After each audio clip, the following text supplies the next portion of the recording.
Okay, hello, welcome to another Ableton Live quick tips video. So this one's all about instrument racks, how I use instrument racks to layer up sounds and also select different VST software synths if I'm playing live and so on. So I've got basically an empty project. I've got a couple of tracks in here that you'll see why I'm putting those in later, because I'm going to just show you something with those. Right, so first thing I'm going to do is I'm going to stick a MIDI track in. And I'm just going to put a plugin in. So I'm going to start off with, I'm just going to, just at random, I'm not going to use one of the Ableton ones for now, because a lot of the Ableton ones are already kind of racked up, and it's going to get a bit confusing with racks within racks. I will show you that, but I'm just going to keep it simple for now. So we're using the Fab filter. So I'll just pick a sound at random. Let's have a nice arpeggio.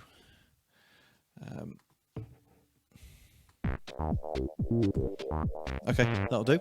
Nice. Okay, so going to shut that down for now.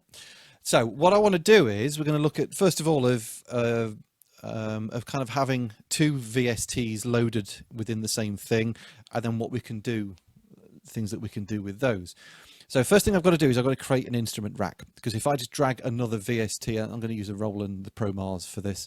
If I just drag that over the top of there, it's just going to replace it like this. Okay, so the Fab filter is going to have gone, and that will be replaced by the Pro Mars, which I don't want. I want them both to begin. So Control Z just to undo that. So first thing we need to do is right click anywhere up there, and we're going to group it. Okay, that creates an instrument rack. So we have these. We've got the macro controls here, which are great for mapping. I'll look at those in another video. But what I want to make sure is this, because if you get rid of that, that's all of it. Right, we want this middle section open here. This is our instrument rack, right? So you can see we've got the Fab filter twin in there. If I now drag the Pro Mars in below that, it's going to load them both in at the same time. So if I now play on push, okay, or any MIDI controller, it's going to play both of those VSTs at the same time. Okay, layering them up together. Nice. So great way, that's given me the option to layer all those sounds up. I've got, obviously I can solo down here. So that's just the Fab filter. That's just the Pro Mars. Put them together. And obviously, if I want to balance the volumes up. And so on. Okay, I've got panning facilities here as well. So great, straight away we can create some quite complicated sounds. I mean, that one works quite well because you've got that like BT arpeggio thing going off underneath, and then the big pad thing over the top. Obviously that's going to work on any controller. If I just switch over to, if you're looking on the camera, obviously this is this little Akai Mini. I can play that on there. Now one thing I could do, if I leave that there actually, I can play it on there. So let's say I wanted to have this kind of like a split keyboard thing, right? Easy, we can do that. We need this key section here. So at the moment, if you look on here, this green line is telling which keys to play which VST. So at the moment, they're both telling them to play all of them. If I play on the keyboard here, you can see it's lighting up here. So let's say I want C1, the lower octave, from C1, which is there, to play just the Fab filter twin. Okay, so it's going to take me up to there. Okay, and then I want the top half of the octave of the keyboard to play just the Pro Mars. Okay, so that's telling us just that's going to play up to there now. So if you just, I'll switch back to the camera. Sorry, just hit the microphone. Switch back to the camera. Okay, so if now I just play the bottom half. Okay, it's just playing the Fab filter. The top half is just playing the Pro Mars, and the same thing's going to work on push. So I think this is my C1. Yeah. Okay. So they're going to play there, and then those. Okay.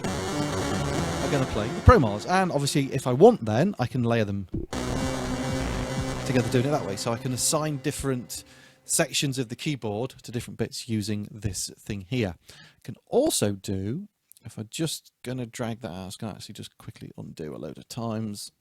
Oh, I'll do it that way. Let's just have them all on again. I can do the same thing with velocity. Okay, so let's say a soft hit is going to just do the fub filter. Okay, and then a harder hit will do just the Pro Mars. Okay, so you can see that was my hardest hit. So if I do a soft hit there, that's my velocity is about 56, 58 or whatever. And then if I do a harder hit, see I'm going right in at 127 there. That's going to give me, depending on how hard I hit. So if you kind of, particularly if you're, I don't know, working on drum pads or something like that, that would work quite well. You've also, if you put these within a drum rack, no, actually I won't go there. Don't do that. Ignore that bit. Okay, so that's the velocity section as well. Now, and another thing that I will do with my VSTs is sometimes when I'm playing live, right, what I will do, and this is why I've got these tracks in here. So let's say this first track here called Control, which will be on my forthcoming EP, shameless plug. So I might want to have a certain synth sound that's going to play during that song, and then I want to be able to go straight into the next song and instantly change to a separate VST without me having to load it in and fiddle about on screen. And yes, we can do that with the chain selector. So I'll keep this the same two instruments. So we go on to this bit here where it says chain, and then we've got all these options up to 127. So what I'm going to do is I'm going to put the fab filter on chain number 1, and then I'm going to put the Pro Mars, sorry, the fab filter on chain 0, and the Pro Mars I'm going to move to, if I can get it, number 1. So what we would then do, so what I'm going to say is when I'm playing this song Control, over the top of that I might want to play some parts from the fab filter. And then if I want to launch straight into the second track called Self-Destruct, I might want to play some parts from the Pro Mars and not the fab filter. And I want to do that without having to fiddle with the computer live. So there's an easy way of doing that. So what we do is we create a MIDI clip. Okay, I'm going to put a MIDI clip. And this is basically what's going to be called a dummy MIDI clip or a blank MIDI clip, because the MIDI clip is just going to send some information out.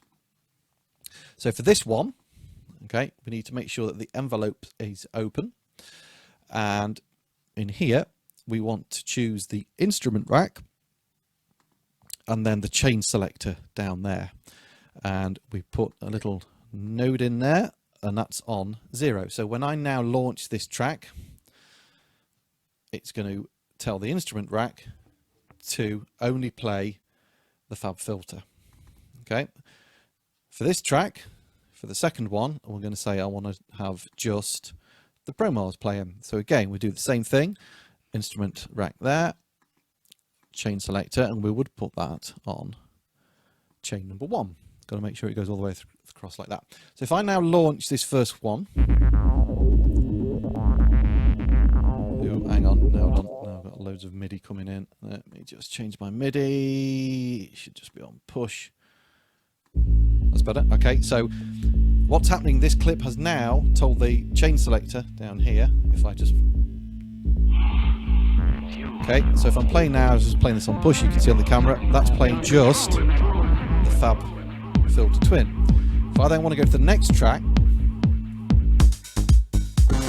see it's instantly selected for me the Pro Mars. If I go back to this one, you'll see down here, okay, I've now got that, launch the second track.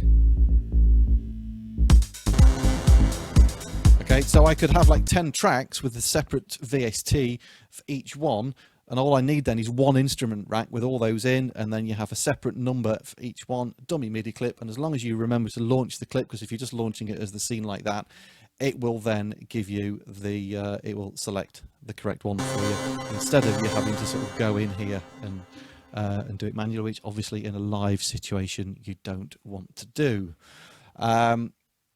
Then you can obviously hide that from there. Yeah, so what I was talking about, yeah, racks within racks. So if I just very quickly at the end of this video, because I don't want these to be too long, if I just go to like a random operator, right, if I put this as my third instrument in,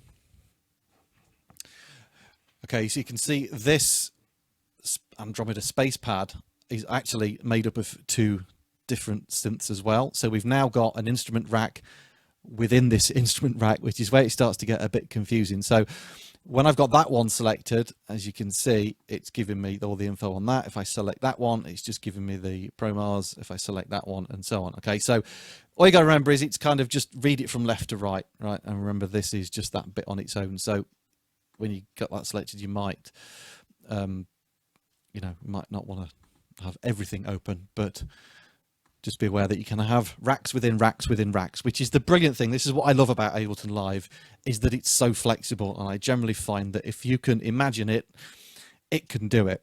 So hopefully that's been hopefully that's been of some interest to you, and it might open the door to a few other possibilities of things that you might want to do and get a bit creative with. Actually, another thing that I was going to say is, if I go back, let's change my MIDI inputs just to all for now. We could obviously layer up as well. Let's just get rid of some of these. So let's say I want to layer up that fab filter thing with a hardware synth. Okay, so I could play a sound on, hold on, I've got to make sure, because I've got to change the selector going still. Right, let's get rid of that. Let's turn that off. Sorry, MIDI's going crazy again. Right, so I've got the system 1 over here. So what I'm doing now is, because this is all connected up via MIDI, this is sending MIDI messages out to play, kind of like, basically like a MIDI controller. So it's going to play that Fab Filter Twin synth, but it's also going to play its hardware sound inside. So I've got like this pad sound in here. So hopefully you can hear that that's now layered up with the VST. So you can layer up your hardware sounds with your VST sounds as well. I could bring that in the volume on here.